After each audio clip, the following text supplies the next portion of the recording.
perempuan lebih dianggap bahwa untuk melakukan kejahatan itu sangat rendah dibandingkan laki-laki. Jadi ketika dia melakukan sebuah kejahatan, ini dianggap bahwa ini perempuan yang sangat nakal sekali. Sangat nakal. Terus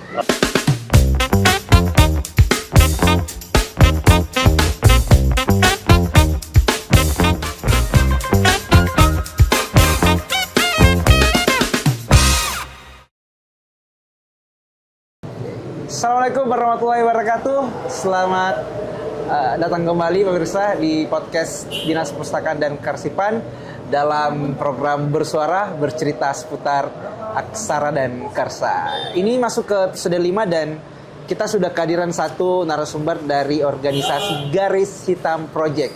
Ada Rifahi Sahida. siap. Assalamualaikum warahmatullahi wabarakatuh. Nah, organisasi ini merupakan organisasi yang sangat luar biasa sekali, NGO yang bergerak di bidang pendampingan narapidana perempuan. Untuk lebih jauh barangkali kita langsung tanya nih, Pak I, siapa Pak I, dan apa itu Garis Hitam Project dan seterusnya. Apa kabar? Alhamdulillah baik, luar biasa. Gimana kabar Pak? Sama saya juga baik ya. Jadi sebelumnya saya sama Pak ini ketemu di sekolah ya. Siap. 1 dekade yang lalu lah kurang lebih. Ini adinda saya kakandanya berarti. Nah, kita bicara tentang nih Pak I. Ya, Pak. Garis Hitam Project karena kita tahu bahwa Pak I merupakan bagian dari itu. Kita barangkali bisa mulai ini dari apa sih Garis Hitam Project itu? Oke, ya jadi Garis Hitam Project ini sebenarnya lahir dari saya melihat bahwa ada gap antara masyarakat pada umumnya dengan mantan narapidana. Jadi ada terbangun statement-statement, even itu hanya di lingkungan kecil seperti keluarga bahwa jangan kau dekat-dekat sama mantan napi. Walaupun itu keluarga aku sendiri. Jangan kok dekat-dekat sama sepupumu si mantan napi itu nanti jadi nakal kok gitu. Hal itu saya merasa bahwa padahal saya merasa bahwa anak itu baik, cuman mungkin karena background kriminalnya ini sehingga orang tidak mau tahu dia mau jadi pribadi yang lebih baik lagi. Dia pokoknya mantan napi, pokoknya nakal ini orang. Langsung dijustifikasi. Justifikasi. Jadi dari situ saya melihat bahwa ada komunitas yang termarginalkan, tapi masyarakat tidak melihat itu gitu. Kayak masyarakat tutup mata. Ada komunitas kayak disabilitas, tapi ada komunitas yang lebih spesifik yang sangat termarginalkan. Akhirnya Garis Hitam Project ini hadir karena sebenarnya ada pengalaman pribadi juga di lapas perempuan. Saya melihat ada cerita, saya berdiskusi dengan beberapa napi perempuan dan ada beberapa yang menarik perhatianku itu karena background ceritanya gitu. Mungkin saya bisa cerita sedikit. Iya, bisa banyak juga. Bisa banyak. Okay. Ada satu narapidana perempuan. Sebut saja dia A. Iya, sebut dia Mawar. Narapidana perempuan ini adalah seorang perempuan masih muda. Dia kasusnya adalah menggugurkan kandungan. Aborsi. Nah, aborsi. Nah, yang menjadi tantangannya dia adalah dari seharusnya kan aborsi itu yang jadi pelaku adalah pelaku aborsi pacarnya yang terlibat dalam ini proses pengguguran itu. Tapi yang ditangkap itu cuma dia. Terus anaknya, terus orang tuanya karena dia tahu orang tuanya kayak tidak pernah mengunjungi ini anak selama dia di betul, bahkan menelpon pun orang tuanya tidak pernah. Jadi sudah 3 tahun di dalam lapas tapi tidak pernah mengunjungi. Artinya dari situ saya melihat bahwa ini anak sebenarnya baik, cuman kondisi tertentu yang sebenarnya mungkin ya kondisi tertentu yang membuat di anak ini kayak mungkin karena masalah yang tadi ini membuat dia sehingga harus dipenjara dan menganggap bahwa anak ini nakal sekali ini. Iya. Padahal sebenarnya tidak. Dan itu pasti datang pertama kali dari keluarganya. Betul. Kalau keluarganya bilang begitu, bagaimana kemudian orang lain? Betul. Akhirnya dari beberapa cerita itu menginspirasi saya malah bahwa ternyata ada kelompok marginal yang dimana mereka perempuan dan mendapatkan banyak diskriminasi, dimulai dari keluarganya malah sendiri, terus dari masyarakat, pekerjaan. Saya sempat baca beberapa jurnal, jurnal di pernah baca beberapa jurnal. Kalau kita bandingkan perempuan dan laki-laki, seorang mantan narapidana, perempuan itu lebih pressure-nya untuk mendapatnya di sana itu lebih besar daripada laki-laki, karena di dalam jurnalnya itu bilang perempuan ini dia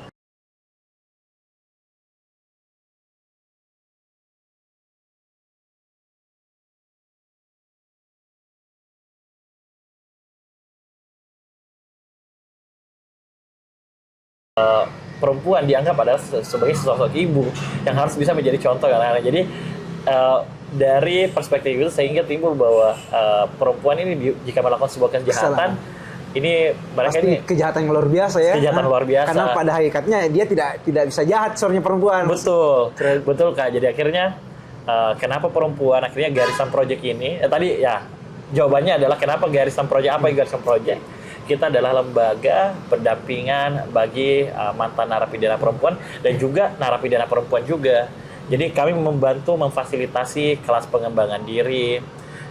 Kita membantu kelas pengembangan diri, memfasilitasi untuk bisa mengembangkan potensi dirinya gitu. Terus juga yang kami lakukan adalah mengangkat isu diskriminasi yang dihadapi narapidana perempuan. Khususnya narapidana perempuan.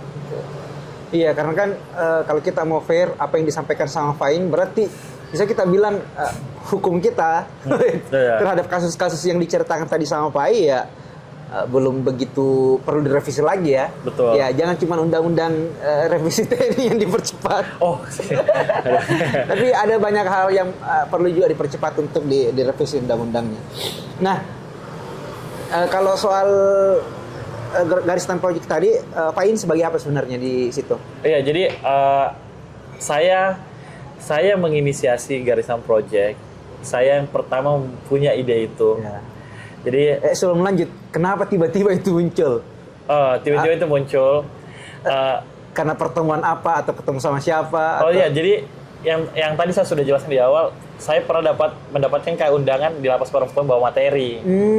Waktu itu sampah, kan tahu? Iya. Rifa ini dikenali sebagai aktivis lingkungan. Oh, diundanglah di lapas perempuan untuk bawa bagaimana mengelola sampah di lapas.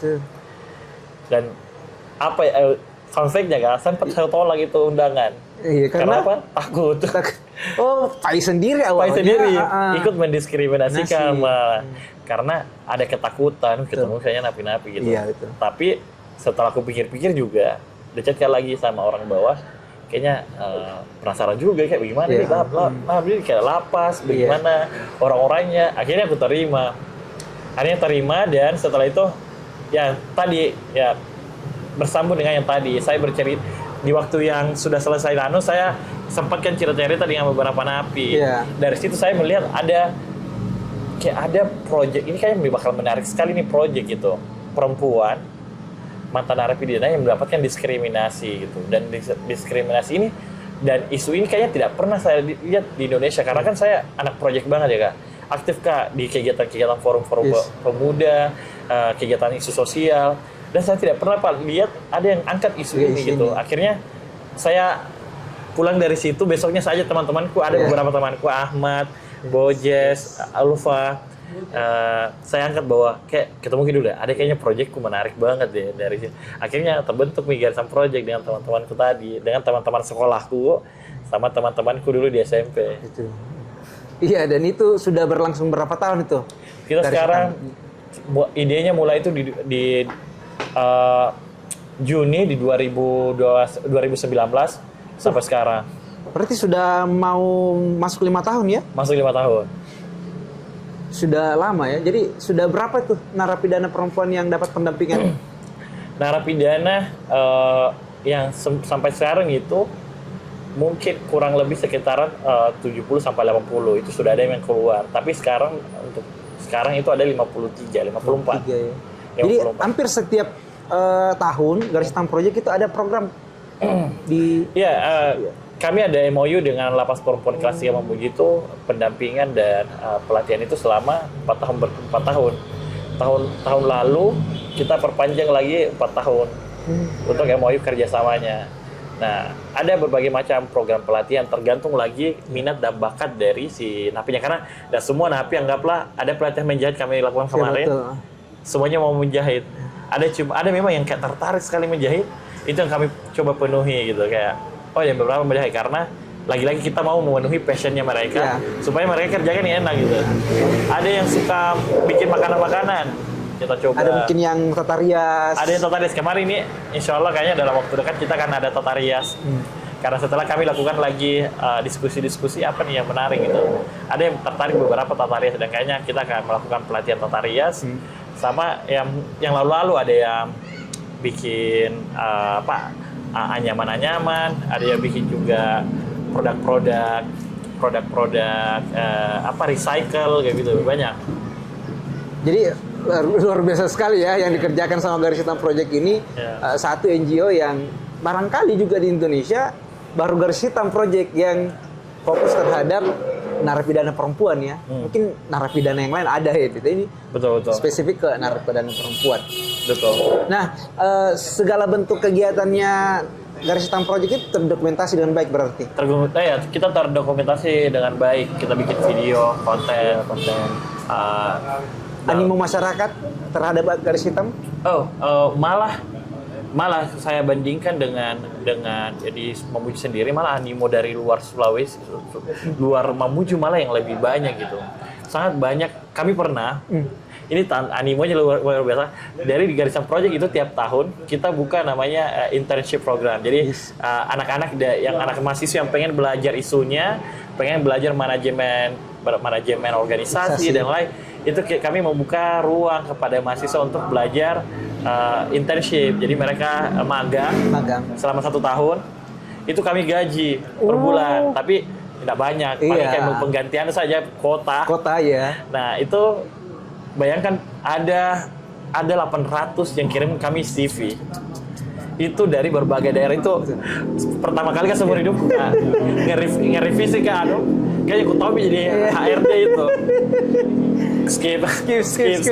Baru mungkin di beberapa program depan skip.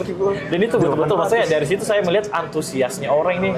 Setelah diwawancara bahwa mereka yang belajar karena tertarik dengan isunya. Lagi-lagi isu yang diangkatnya itu adalah unik dan versi mereka ini seksi untuk anak-anak gitu. Jadi penasaran. Generasi Z ya. Iya, jadi selain juga pengembangan dirinya di manajemen organisasi dan lain-lain, memang ketertarikan isunya yang menjadi poin utama kenapa mereka mau gitu.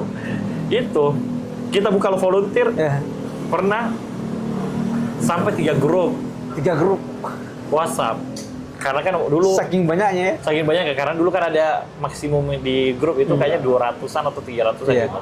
Sampai 3 WhatsApp grup untuk menampung 800. Iya, 800 pendaftar waktu itu. Jadi kita ada program volunteering, jadi relawan. Ada yang kita namanya relawan kesetaraan. Iya. Itu anak-anak yang pengen belajar menjadi pelopor untuk mensosialisasikan. Dulu di tahun 2022 malah paling masif sekali kita kampanye karena kita tidak ada program offline, programnya online. Itu kita masif di sosial media campaign. Itu luar biasa karena kita dibantu juga anak-anak yang daftar sebagai yang magang ini orang-orang profesional semua, jadi kayak semuanya bekerja dengan sangat-sangat bagus gitu. Dia siap internship memang. Saya malah bilang, aduh, nakalah profesional gini anak-anak ini semua. Itu betul-betul sampai saya bilang, luar biasa. Nah, saya itu kadang sama Ahmad betul-betul kayak ini luar biasa. Nah, sampai saya sama belajar sama anak-anak magang ini, mereka bikin content brief yang betul-betul terarah gitu, teratur gitu. Jadi kayak luar biasa. Jadi itu kesyukurannya di Garis Hitam Project, banyak antusias orang. Kalau di Mamuju mungkin karena anak-anak muda-muda itu belum tahu ya dampak kita berkegiatan sosial itu apa. Belum ada mungkin secara self benefitnya apa gitu. Jadi itu susah, malah kami dapat antusias dari luar ya. Kalau saya perhatikan sendiri sih Pak, kalau di Mamuju itu lebih banyak ini ya, barangkali organisasi eksternal kampus yang banyak, tapi fokusnya jadi semua jadi aktivis itu, aktivis kampus. Betul. Itu banyak yang tidak menyentuh aktivis-aktivis sosial. Betul. Yang menurutku jauh lebih punya peran di sosial itu. Betul. Yang lebih berdampak. Nah, jadi ini menunjukkan sekali ya teman-teman bahwa tidak mesti kita harus berada di luar kota besar ya. Di kota kecil pun kita bisa membuat sesuatu yang sangat berdampak dan diminati oleh banyak orang. Yang diceritakan Pak I tadi ini salah satunya itu bisa menarik 800 pendaftar yang mungkin semuanya hampir di luar dari Mamuju ya. Hampir semuanya dari luar Mamuju. Sulbar, iya. Kalau dipikir, ini di Mamuju nih garis hitam. Tapi bisa seperti itu, dan itu satu hal yang penting kita apresiasi. Dan menurutku sebagai pemerintah daerah ya kita juga harus mengapresiasi itu. Nah, pertanyaan berikutnya nih buat Pak I, mengapa memilih narapidana perempuan? Kita tahu kan narapidana itu ada yang anak-anak, ada yang dewasa pria, dan kenapa lebih spesifik ke perempuan? Contoh misalnya kayak anak ini kan kurang lebih hampir mirip dengan narapidana perempuan. Dia juga banyak kasus yang sebenarnya dia tidak perlu untuk masuk di lapas ya. Oh ya, ini salah satu fun fact ini. Sekarang bukan namanya penjara ya. Iya. Nah, mereka tidak di penjara, mereka Dimasyarakatkan. Dipemasyarakatkan. Dimasyarakatkan. Jadi lembaga pemasyarakatan. Itu berubah. Itu upaya negara untuk mengurangi diskriminasi dan meruntuhkan pelan-pelan stigmatisasi yang terjadi di masyarakat. Jadi ini mantan orang di penjara, ini mantan narapidana gitu. Betul. Jadi salah satu upaya untuk setidaknya mengurangi stigma-stigma yang terjadi itu. Dan selanjutnya nih, apa yang menjadi tantangannya sebenarnya? Saat ini tantangannya banyak. Lagi-lagi sebuah komunitas kalau tidak ada tantangannya mungkin kalau tidak ada tantangannya pasti stuck gitu dia. Betul. Harus selalu ada challenging. Harus ada challenging di sebuah organisasi supaya ada pembelajaran. Tantangan pertama adalah ini pasti tim kadang somehow saya dan Ahmad sebagai founder bareng-bareng membuat itu kadang berbeda pendapat.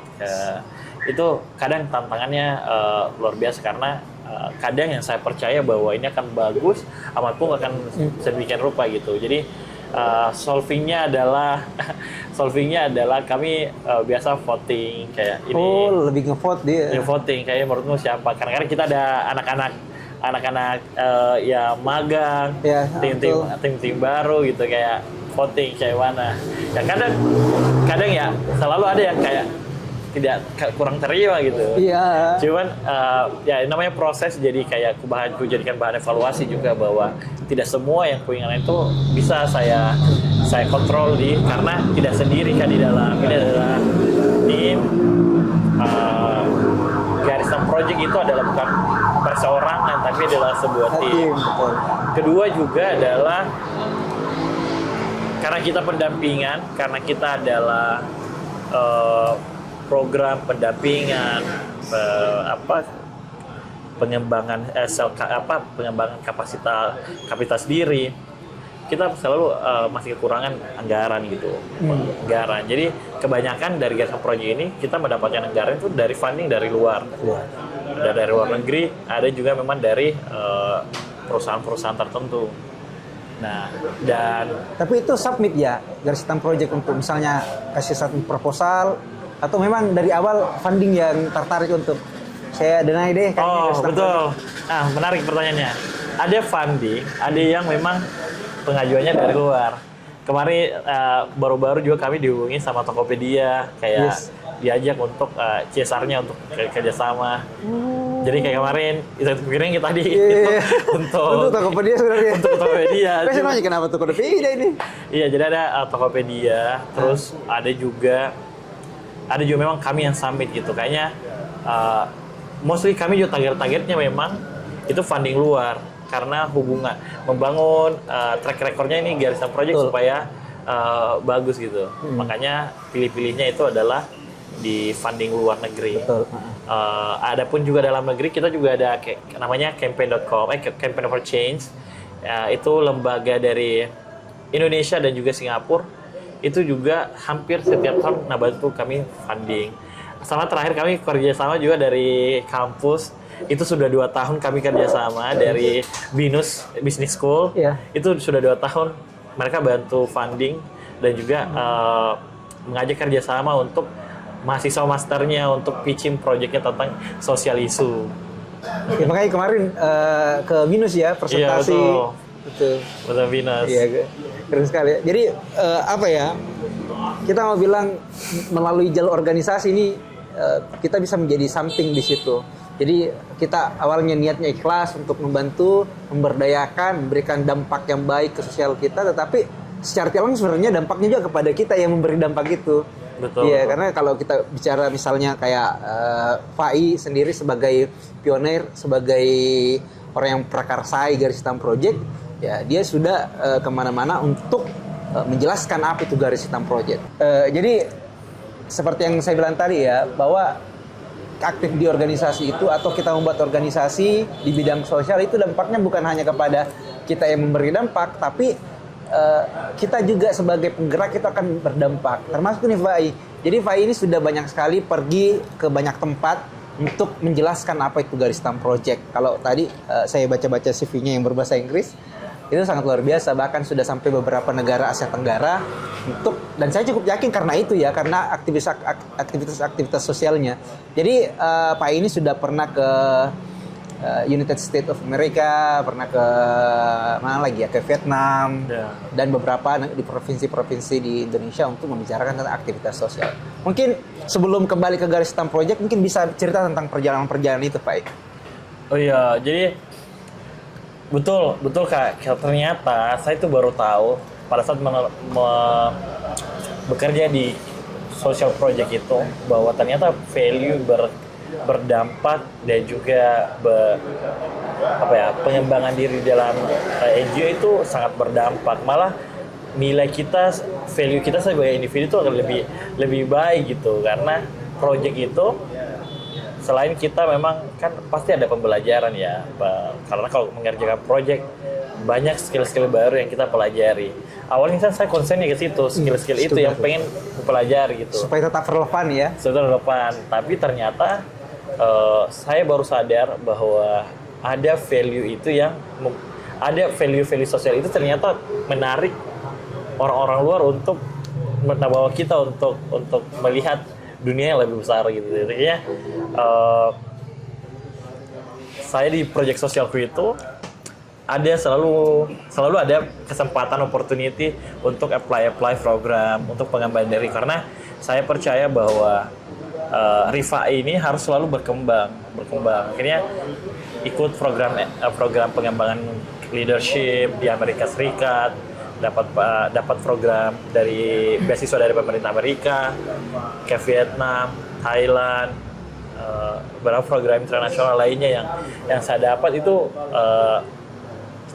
selalu saya tanamkan bahwa FAI itu harus belajar, FAI itu harus mengembangkan diri, karena dan itu datang dari internal diri FAI ya, dari diri sendiri sama niat untuk ya betul, dari diri sendiri, karena niat untuk selalu ingin berkembang gitu, menjadi pribadi yang lebih baik. Akhirnya tapi itu tidak luput dari yang tadi social project itu. Karena pada saat kita daftar itu, yang kita jelaskan itu adalah apa yang melakukan kontribusi itu ya. Ya, kayak kontribusi seperti apa yang kamu lakukan gitu. Dan saya jelaskan dengan jujur bahwa kontribusiku seperti ini, saya melakukan seperti ini dan seperti itu. Ternyata dari kacamata si pemberi beasiswa ini, mereka lebih tertarik itu kepada anak-anak yang kontributif ketimbang mereka cerdas secara akademik. Karena cerdas secara akademik tidak tentu mau berbagi, tidak menjamin dia akan ikut terlibat dalam kegiatan sosial.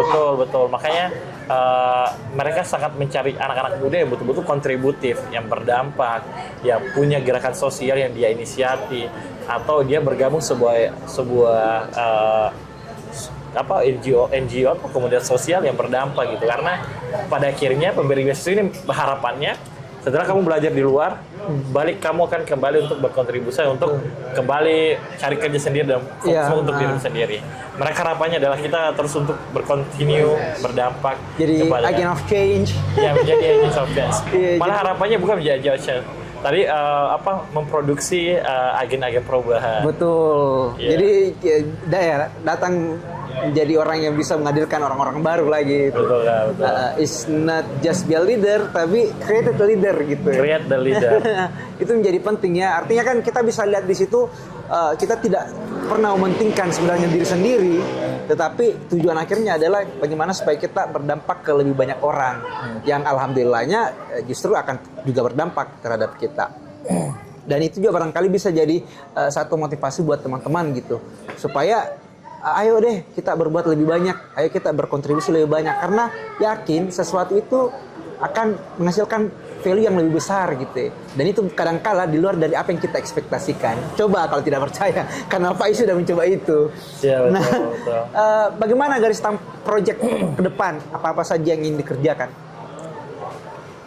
Good question. Saya dan garis tampar, we have a lot of things to do di beberapa bulan ke depan. Sekarang kami lagi apply beberapa dana hibah. Kita harus apply terus dana hibah ini karena hidup dan pengembangannya si Garis Tampar itu memang tergantung dari hibah.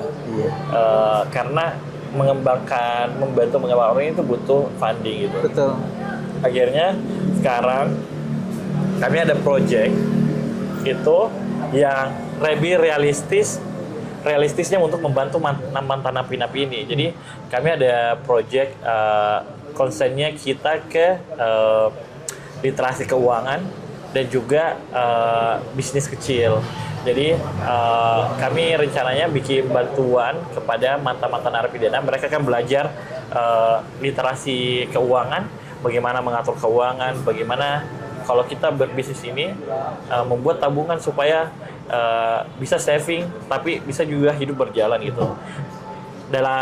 Dalam program itu yang kami mau lakukan, mereka dapat dana untuk buat bisnis. Jadi rencananya bisnis yang jualan gerobak. Kami bantu gerobak, kami bantu mereka untuk jualan. Tapi sebelum dikasih bantuannya, mereka harus belajar tentang literasi keuangan, mengelola keuangan, manajemen. Betul, mengelola keuangan sehingga mereka secara individu punya knowledge tentang bagaimana mengelola keuangan yang baik. Nah, setelah mereka punya ilmu itu, kita kasih bisnis supaya itu berjalan dengan berlanjutan. Itu yang sekarang menjadi concern kami. Jadi kayak at least dalam targetnya itu mereka bisa bertahan 1-2 tahun gitu. Sehingga mereka dalam prosesnya diharapkannya ada pengembangan dari bisnisnya itu. Tapi karena kebanyakan mantan napi setelah keluar penjara tidak tahu mengapain karena susah dapat kerja. Karena dicap SKCK sebagai pemotong hak-hak mereka untuk pekerjaan. Orang dapat SKCK saja kayak tidak ada catatannya itu susah dapat. Karena kalau ada catatan, ada catatannya. Makanya itu yang setelah kami diskusi bahwa kayaknya butuh sebuah program yang memang membantu ini mantan napi perempuan setelah keluar ada sesuatu yang bisa nak kerjakan menghasilkan gitu. Akhirnya gitu. Kedua, kebetulan timku kita ada berdelapan. Timku ada 2 mantan napi. Ini juga saya potong sedikit Pak I. Tadi saya sempat lupa untuk tanyakan sejauh apa Garis Hitam Project punya dampak terhadap mantan narapidana perempuan ini. Mungkin bisa sekalian diceritakan langsung. Iya betul. Jadi sejauh mana Garis Hitam Project terus belajar dan terus belajar dan terus mengembangkan saya untuk bagaimana caranya kita bisa betul-betul berdampak. Nah, salah satunya tadi contoh yang program yang kami akan laksanakan itu tentunya akan sangat berdampak. Kedua, kami berkoneksi beberapa mantan napi. Ada napi Kak, setelah keluar penjara mereka memang tidak mau untuk bersentuhan lagi untuk membahas backgroundnya dia gitu. Tapi sesuatu yang mau dilupakan. Iya, dia mau dilupakan. Karena ada memang napi itu satu keluarga tidak tahu mereka ternyata napi. Jadi dia tidak mau untuk dibahas. Dan itu kami sangat mengapresiasi itu dan tidak mau juga memasuki itu dalam akhirnya. Tapi ada napi memang semangat untuk kita menceritakan itunya. Menceritakan backgroundnya. Katanya setelah dia mendengarkan Garisan Project, mereka ingin story-nya ini bisa didengar dan menjadi sebuah inspirasi. Akhirnya ada 2 mantan napi saat ini yang menurutku ini adalah real dampak yang signifikan Garisan Project lakukan itu. Kami jadikan tim satu konsen terhadap produknya Garisan Project. Dia yang bikin produk-produknya Garisan Project. Terus kita bayar dia, ketiga bayar dia. Satunya Evi ini bagian kelas. Jadi kalau ada pelatihan, kalau pelatihan diundang ke lembaga tertentu, dia ikut menjadi mentor, membantu pelatihan tertentu. Jadi bentuk pemberdayaan seperti itu yang kau lakukan. Tapi memang program untuk mantan napi ini baru kami mulai lagi di tahun ini. Sebelumnya kami konsen di dalam lapas. Tapi tahun ini hampir semua program itu kita konsennya ke dalam napi. Tapi untuk tahun ini memang konsen semua keluar napi. Kita juga ada program yang festival kesetaraan itu hampir setiap tahun. Kalau bilang dampak signifikannya apa? Kami percaya bahwa selama 2020, 21, 22, 23 kita sudah 4 tahun melaksanakan festival kesetaraan. Itu sudah lebih dari 4.000-an volunteer relawan setiap tahunnya, karena kita relawan itu mereka mengenal isunya, mereka pelajari isunya, dan mereka tahu bahwa bagaimana berinteraksi, bagaimana menghadapi teman-teman narapidana, dan bagaimana supaya tidak mendiskriminasikan. Saya rasa itu adalah dampak yang signifikan. Setidaknya bahwa ada beberapa orang ini yang sudah mengurangi untuk tidak ikut mendiskriminasikan gitu. Kemarin secara masif kami juga melalui sosial media campaign terus. Jadi setiap tahun kami buka volunteer secara virtual. Anak-anak ini yang kami jadikan agent of change untuk bikin story mereka di Instagram. Bayangkan kan satu batch kita dapat 800 relawan. 800 relawan ini kita ada programnya, memang mereka share pamflet-pamflet untuk tidak mendiskriminasikan, mereka bikin konten untuk tidak mendiskriminasikan. Jadi selama volunteering itu mereka ada tugas-tugas PR untuk men-stop isu-isu stop diskriminasi itu. Dan itu kan secara masif ya. 800 kalau sosial media Instagram masing-masing. At least bilanglah kita 200 satu Instagram melihat itu postingannya. Jangkauannya berapa juta ya? Ya berarti ratus ribu atau juta. Jadi seperti itu sih sekarang yang program-program yang kami lakukan. Lagi-lagi Garisan Project ini saya masih Garisan Project ini masih adalah sebuah anak-anak gitu, dan kami terus belajar dari berbagai pihak. Bahkan Garisan Project pun saat ini kita mencoba membuka ruang-ruang kolaborasi tertentu, karena kita selalu banyak belajar dari teman-teman komunitas-komunitas yang sudah besar, belajar dari berbagai sisi gitu. Apa yang kekurangannya Garisan Project kita pelajari, kayak gitu sih. Tidak ada habisnya cerita kalau kita bahas tentang itu ya, Garisan Project ya. Dan itu menunjukkan ternyata Garisan Project itu meskipun objek utamanya adalah narapidana perempuan, tapi juga secara tidak langsung mendidik kita nih, orang yang bukan perempuan dan bukan narapidana misalnya, untuk tidak menstigma mereka yang ada di dalam lapas atau yang menjadi narapidana itu. Itu satu hal yang penting sekali, karena di Indonesia itu bukan rahasia umum, kita itu tipikal orang yang, tau lah warganet Indonesia, itu justifikatif sekali. Betul. Suka menjudge sesuatu yang agak di luar dari keumuman gitu, di luar dari normal yang dianggap normal gitu. Jadi rentan sekali lah misalnya terjadi diskriminatif, mau itu isu gender, isu disabilitas, dan seterusnya. Dan kita bersyukur karena di Mamuju ada Garisan Project, jadi setidaknya ada satu lembaga yang berupaya untuk meruntuhkan stigma-stigma yang ada itu. Nah, mungkin ini sudah masuk ke fase-fase akhir, Fai. Kasih motivasi nih buat teman-teman pemuda atau teman-teman yang sedang merintis NGO atau merintis komunitas untuk menjadi komunitas profesional atau organisasi yang profesional, ataupun misalnya secara individu pemuda yang acap kali tidak memedulikan lingkungan sosialnya gitu. Oke. Pertanyaan menarik ya. Saya mungkin tidak mau motivasi kalian, lebih kayak refleksi diriku kenapa saya memulai ini semua. Yes.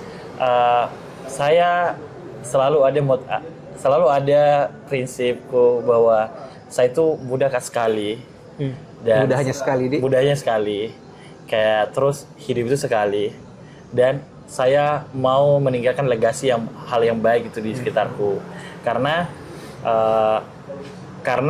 aku tahu bahwa waktu itu kan tidak bisa diulang ya. Kita melakukan hal yang menyesal tidak bisa, itu yang lalu itu sudah tidak bisa penyesalan karena sudah berlalu. Tapi bagaimana sekarang ini kita bisa melakukan sesuatu yang bisa berdampak, karena lagi-lagi aku bilang saya mau menutup mata itu meninggalkan legasi yang baik.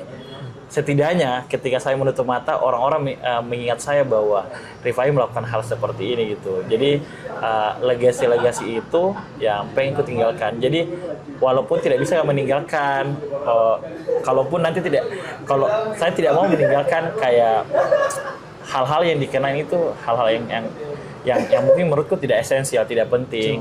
Oh, Rifai orangnya ternyata yang diingat orang joget-joget di TikTok. Joget-jogetnya di TikTok atau diingat adalah oh Rifai itu yang kemarin begini. Anggaplah yang diingat adalah kekayaannya. Oh iya, yang suka flexing. Tapi yang diingat adalah hal-hal yang baik yang kulakukan gitu. Makanya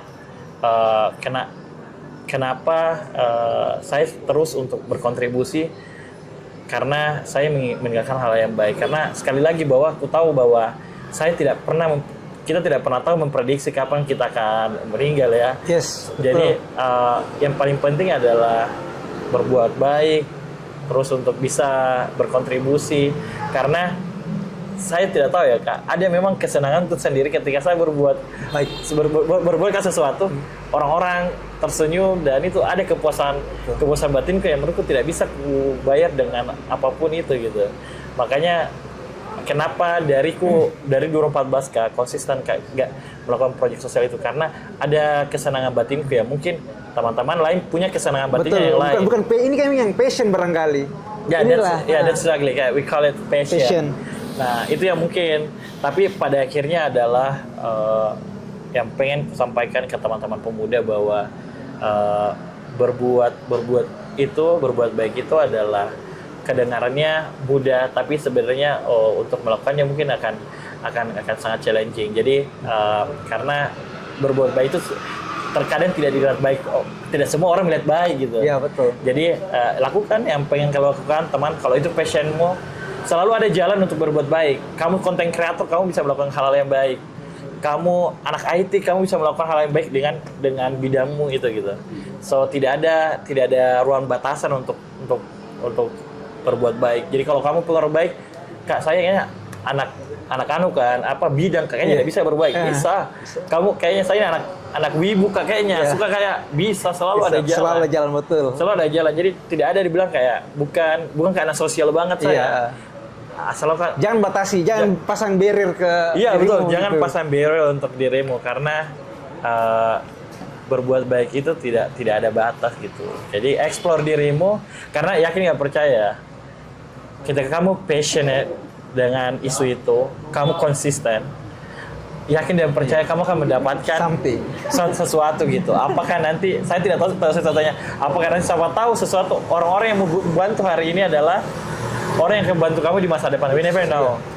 Terus ternyata juga hal-hal yang kami lakukan hari ini ternyata yang bantu kamu bikin kok beasiswa atau hal yang baik melakukan hari ini adalah sesuatu yang dapat ke penghargaan apa gitu. So we never know. You just keep doing something good dan terus berdampak, dan paling penting adalah konsistensi dan juga terus belajar. Jadi kadang saya selalu memposisikan diriku tuh Kak, botol setengah terisi. Karena saya percaya bahwa sehebat-hebatnya orang, kita ini selalu ada orang hebat di atas gitu. Jadi selalu kuposisikan diriku itu adalah botol setengah terisi, karena saya memang ketemu Kak Safri. Menurutku kayak ada bidang tertentu yang memang tidak kemampui, dan itu memang kemampuan Kak Safri, dan saya perlu belajar itu. Jadi tidak selalu merasa bahwa kita yang paling di atas. Gitu. Jadi itu sih mungkin dari saya, terus belajar dan terus berdampak. Semoga hal-hal yang baik kita lakukan ini memberikan hal yang baik pula di masa depan. Oke. Tepuk tangan dulu. Itu juga barangkali menjadi closing statementnya Rifai dari Garis Hitam Project. Terima kasih telah meluangkan waktu di podcastnya Perpustakaan. Sangat insightful dan semoga ini banyak memberi inspirasi kepada teman-teman pemirsa dan penonton. Dan barangkali juga saya akan tutup dengan satu pernyataan bahwa passion itu sebenarnya bukan sesuatu yang kamu suka dan kamu kerjakan, tetapi passion itu adalah sesuatu yang kamu rela berkorban banyak hal untuk itu. Kalau kamu sudah menemukan satu passion, maka kerjakanlah apapun itu. Terima kasih. Assalamualaikum warahmatullahi wabarakatuh.